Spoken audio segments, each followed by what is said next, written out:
뉴질랜드 정부가 10억 달러를 키위 레일에 투입해 철도 인프라 개선에 본격적으로 나섭니다. 이번 주말 일본 오사카에서 G20 정상회의가 열립니다.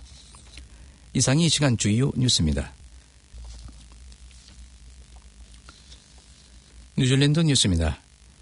뉴질랜드 정부가 10억 달러에 달하는 예산을 키위 레일에 투입해 대규모로 새 기관차와 화차를 구입하는 등 철도 인프라 개선에 본격적으로 나섭니다.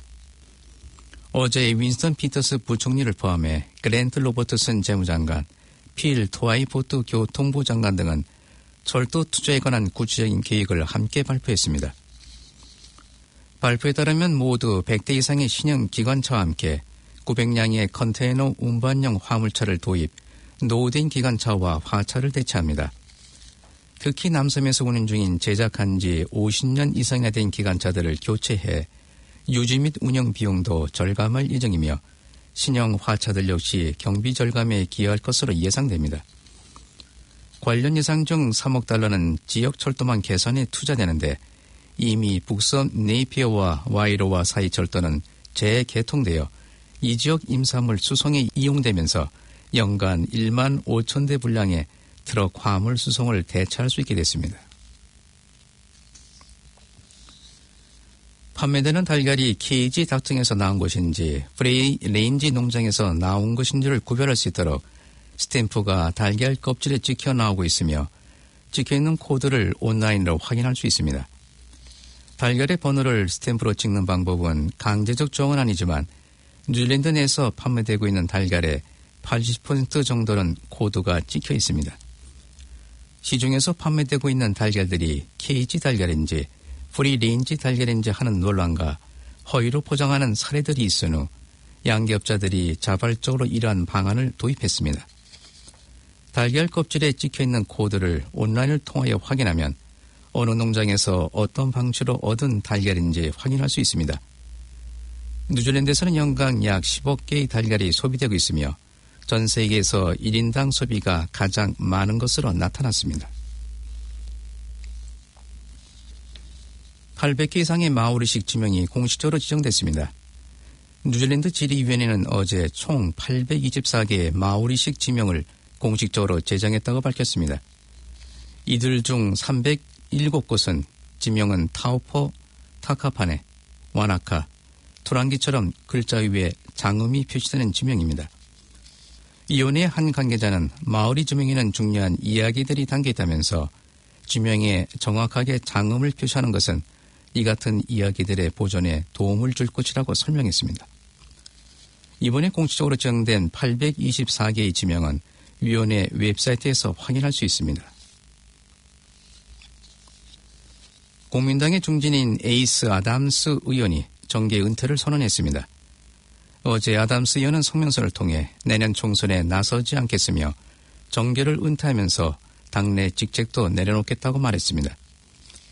남섬 크라이스트 처치 인근의 쉘리니 지역구인 아담스 의원은 지난 2008년 선거에서 처음 당선된 뒤 지금까지 해당 지역구에서 연속으로 4차례 높은 지지율 속에 당선됐습니다. 1971년 오클랜드에서 태어난 아담스 의원은 올해 48세로 국민당 정부에서 내무부, 통신부, 환경부와 법무부 장관 등을 역임한 바 있습니다. 작년 국민당 대표 경선에서 나섰던 아담스 의원은 현재 국민당의 재무 및 법무 분야 대변인이며 당내 서열 7위입니다. 한편 아담스 의원의 발표에 앞서 1시간 전에 같은 국민당의 엘레스테어 스코트 의원 역시 현직에서 물러나겠다는 입장을 밝혔습니다. 웰링턴 출신인 스코트 의원은 올해 53세로 와이라라파가 지역구이며 지난 2014년 선거에 처음으로 당선된 뒤 2017년에 재선됐습니다. 나인트마일 비치 해변에서 희귀한 백상어 새끼가 잡히면서 오클랜드 박물관 학자들의 관심을 끌고 있습니다. 노스랜드에서 거주하는 한 주민은 나인티마일 비치에서 길이 1m, 무게 8kg 정도의 새끼 백상어를 잡았습니다.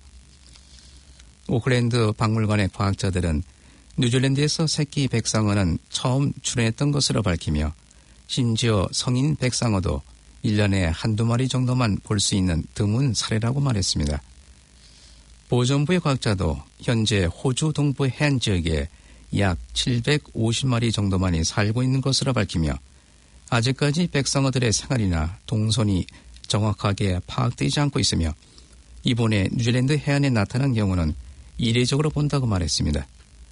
성인 백성의 경우 무게는 2톤까지 나가며 길이는 7m에 이르고 있습니다. 교육부는 지난 한 해 동안 조기 교육시설에 대한 불만 신고가 급증하고 있다고 밝혔습니다. 이 불만 신고에는 어린 아동에게 욕설이나 격리 또는 신체적 가해 등 어린이의 신체나 감정에 해를 입힐 수 있는 59개의 혐의가 포함되어 있습니다. 또한 보건과 안전 문제로 112건의 불만이 신고되었으며 이 중에는 머리에 이를 포함하여 16건의 위생 수준에 대한 불만 신고도 있었습니다. 지난 한 해 동안 조기 교육시설과 허가된 플레이센터 등을 대상으로 모두 730건의 불만 신고가 접수됐으며 345개의 시설이 이에 해당하여 전체 조기 교육시설의 6.3%에 이르고 있다고 교육부는 밝혔습니다. 교육부의 관계자는 조기 교육시설에 대한 불만은 아주 신중하게 검토하고 엄격하게 관리하고 있으며 보건위생이나 안전에 대한 문제에는 시정 조치를 취하고 신체적 또는 심리적 가해 행위에 대해서는 경찰과 교육위원회에 이관하기도 했다고 밝혔습니다. 병원으로 향하는 차 안에서 첫 출산한 산모는 남섬의 외딴 지역들에서의 조산 서비스에 대한 지원이 절대적으로 필요하다고 말했습니다. 남섬 클러타 지역의 외딴 농장에서 살고 있는 젊은 부부는 가까운 거리에 병원이나 조산소가 없어 200km 정도 떨어진 알렉산드리아까지 차로 가야만 했으며 병원에 도착하기 10분 전쯤 차 안에서 출산을 했습니다. 출산 후 병원에 도착하여 안전하게 관리를 받고 있지만 남섬의 외딴 지역에서 병원이나 조산소로 향하는 도중에 출산은 이번이 처음이 아닙니다. 이 산모는 지금까지 미드와이프와 임신기간 동안의 서비스에는 매우 만족하고 있지만 마지막 출산 과정에서는 외딴 지역이라 의료 또는 조산 시설들이 부족했다며 자신과 같은 경우가 더 이상 일어나지 않기를 바란다고 말했습니다. 지금까지 전해드린 뉴질랜드 뉴스는 뉴질랜드 헤럴드, TVNZ, 스토프, 뉴스허브에서 간추렸으며 그 밖의 뉴스는 KBS와 펜앤마이크에서 간추렸습니다. 오늘의 환율 정보입니다. 뉴질랜드 달러와 대비 원화의 기준 환율은 767원 78전, 한국에서 보낼 때 775원 45전, 한국에서 받을 때 760원 11전입니다. 끝으로 날씨입니다. 오클랜드 오늘은 구름이 끼겠습니다. 낮 최고 기온은 17도로 예상됩니다. 목요일인 내일은 부음조로 구름이 낀 날씨가 되겠습니다. 아침 최저 기온은 9도, 낮 최고 기온은 16도로 오늘보다 약간 낮겠습니다. 지금까지 한우성이었습니다.